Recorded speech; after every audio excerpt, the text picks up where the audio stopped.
परमेश्वर के दैनिक वचन। जो लोग देह में जीवन बिताते हैं, उन सभी के लिए अपने स्वभाव को परिवर्तित करने के लिए ऐसे लक्ष्यों की आवश्यकता होती है जिनका अनुसरण किया जा सके, और परमेश्वर को जानने के लिए आवश्यक है परमेश्वर के वास्तविक कर्मों एवं वास्तविक चेहरे को देखना। दोनों को सिर्फ परमेश्वर के देहधारी रूप से ही प्राप्त किया जा सकता है। दोनों को सिर्फ साधारण और वास्तविक देह से ही पूरा किया जा सकता है। इसीलिए देहधारण जरूरी है, और इसीलिए पूरी तरह से भ्रष्ट मनुष्य जाति को इसकी आवश्यकता है। चूंकि लोगों से अपेक्षा की जाती है कि वे परमेश्वर को जानें, इसलिए अस्पष्ट और अलौकिक परमेश्वरों की छवि को उनके हृदय से दूर हटाया जाना चाहिए। और चूंकि उनसे अपेक्षा की जाती है कि वे अपने भ्रष्ट स्वभाव को दूर करें, इसीलिए उन्हें पहले अपने भ्रष्ट स्वभाव को पहचानना चाहिए। यदि लोगों के हृदय से अस्पष्ट परमेश्वरों की छवि को हटाने का कार्य केवल मनुष्य करे, तो वो उपयुक्त प्रभाव प्राप्त करने में असफल हो जाएगा। लोगों के हृदय से अस्पष्ट परमेश्वर की छवि को केवल वचनों से उजागर, दूर या पूरी तरह से निकाला नहीं जा सकता। ऐसा करने से अंततः इन गहरी समाई चीजों को लोगों से हटाना तब भी संभव नहीं होगा। केवल इन अस्पष्ट और अलौकिक चीजों की जगह व्यावहारिक परमेश्वर और परमेश्वर की सच्ची छवि को रखकर और लोगों को धीरे धीरे इन्हें ज्ञात करवाकर ही उचित प्रभाव प्राप्त किया जा सकता है। मनुष्य को एहसास होता है कि जिस परमेश्वर को वो पहले से खोजता रहा है, वो अस्पष्ट और अलौकिक है। पवित्र आत्मा की प्रत्यक्ष अगुवाई इस प्रभाव को प्राप्त नहीं कर सकती। किसी व्यक्ति विशेष की नहीं, बल्कि देहधारी परमेश्वर की शिक्षाएं ऐसा कर सकती हैं।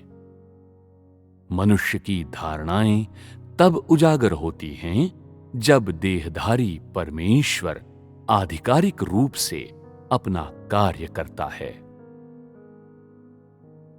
क्योंकि देहधारी परमेश्वर की सामान्यता और वास्तविकता मनुष्य की कल्पना के अस्पष्ट एवं अलौकिक परमेश्वर से विपरीत हैं।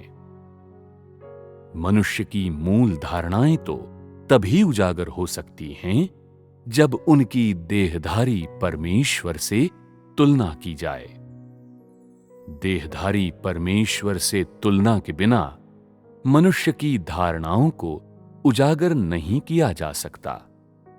दूसरे शब्दों में, वास्तविकता की विषमता के बिना अस्पष्ट चीजों को उजागर नहीं किया जा सकता। इस कार्य को करने के लिए कोई भी वचनों का उपयोग करने में सक्षम नहीं है, और कोई भी वचनों का उपयोग करके इस कार्य को स्पष्टता से व्यक्त करने में सक्षम नहीं है। केवल स्वयं परमेश्वर ही अपना कार्य कर सकता है। अन्य कोई उसकी ओर से इस कार्य को नहीं कर सकता। मनुष्य की भाषा कितनी भी समृद्ध क्यों न हो, वो परमेश्वर की वास्तविकता और सामान्यता को स्पष्टता से व्यक्त करने में असमर्थ है। यदि परमेश्वर व्यक्तिगत रूप से मनुष्य के बीच कार्य करे और अपनी छवि और अपने स्वरूप को पूरी तरह से प्रकट करे, तभी मनुष्य अधिक व्यावहारिकता से परमेश्वर को जान सकता है और अधिक स्पष्टता से देख सकता है।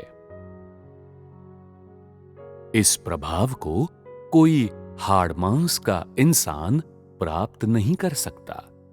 निस्संदेह परमेश्वर का आत्मा भी इस प्रभाव को प्राप्त करने में असमर्थ है। परमेश्वर भ्रष्ट मनुष्य को शैतान के प्रभाव से बचा सकता है, परंतु इस कार्य को सीधे तौर पर परमेश्वर के आत्मा के द्वारा संपन्न नहीं किया जा सकता। इसे केवल उस देह के द्वारा संपन्न किया जा सकता है जिसे परमेश्वर का आत्मा पहनता है, अर्थात देहधारी परमेश्वर के देह द्वारा संपन्न किया जा सकता है। ये देह मनुष्य भी है और परमेश्वर भी। ये एक सामान्य मानवता धारण किए हुए मनुष्य है और दिव्यता धारण किए हुए परमेश्वर भी है।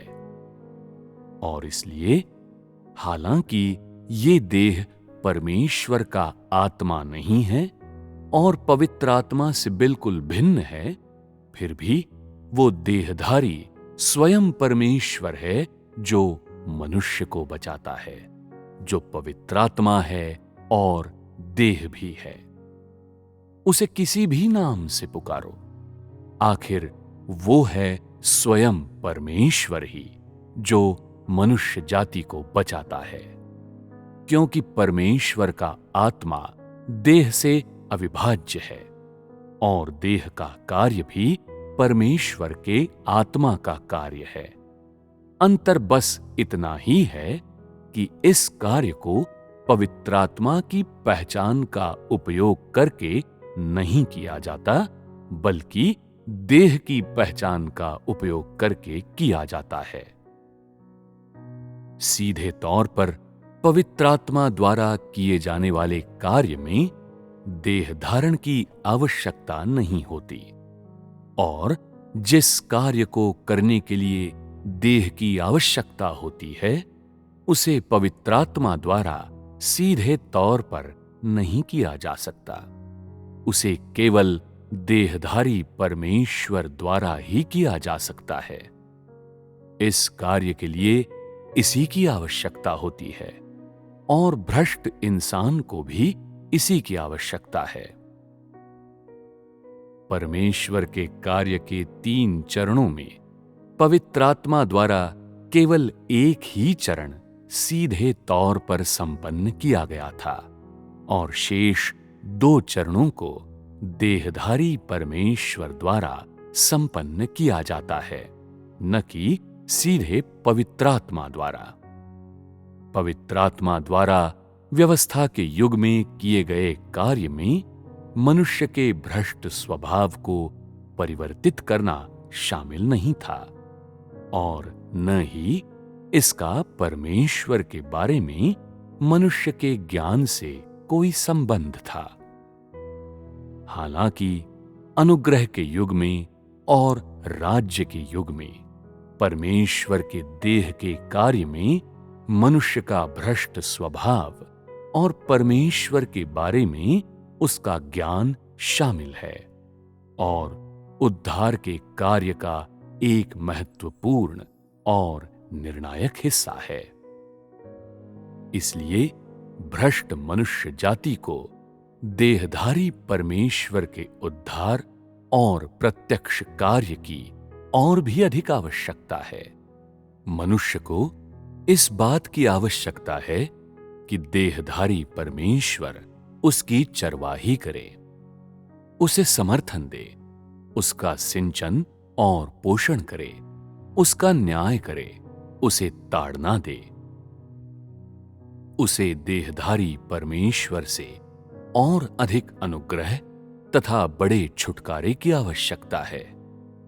केवल देह में प्रकट परमेश्वर ही मनुष्य का विश्वास पात्र, उसका चरवाहा, उसकी हर वक्त मौजूद सहायता बन सकता है और ये सब वर्तमान और अतीत दोनों के ही देह धारण की आवश्यकताएं हैं।